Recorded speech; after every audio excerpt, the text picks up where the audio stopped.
Hello everyone and welcome to my podcast on tales from Indian mythology.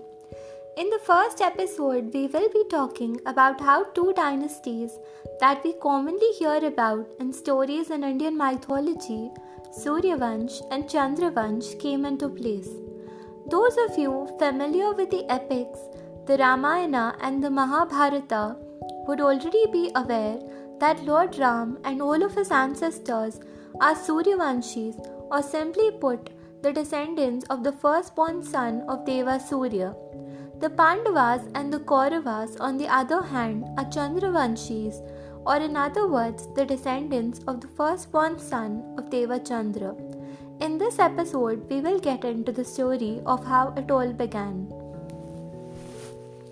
During the time of creation, Lord Brahma created 7 sons from his mind to assist him in the task of creation.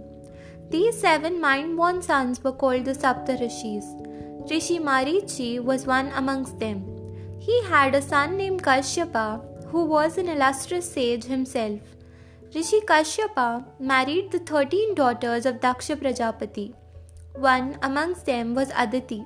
She had 33 children with the Rishi, the most famous of whom were Indra, who went on to become the king of the Devas, Varuna, who went on to become the lord of the oceans, and Surya, who became the sun god, ensuring growth and nourishment for all forms of life in Bhulok.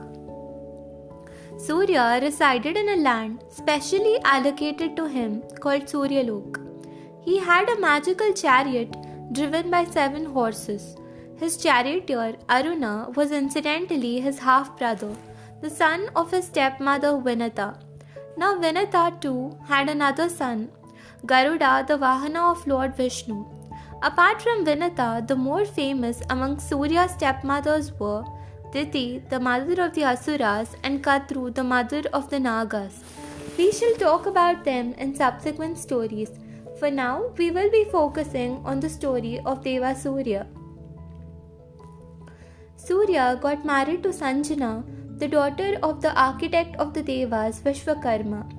Now Sanjana had always been a resident of Amaravati, and so when she first came to stay with Surya in his land, she found the intense heat there quite stifling.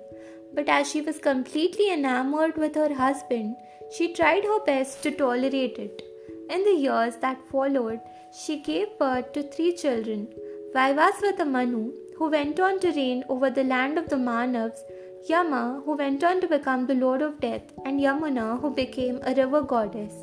Shortly after the birth of Yamuna, Sanjana's frustration with having to tolerate the intense heat reached its pinnacle. She knew that Surya could never leave the place, as he was the sun god himself. And so, after days of thinking, she picks the only possible way out. She decides to leave the place. But then, she doesn't want anyone to know about it because it was considered highly improper for a married woman to leave her marital home. More so, her father's reputation too was at stake.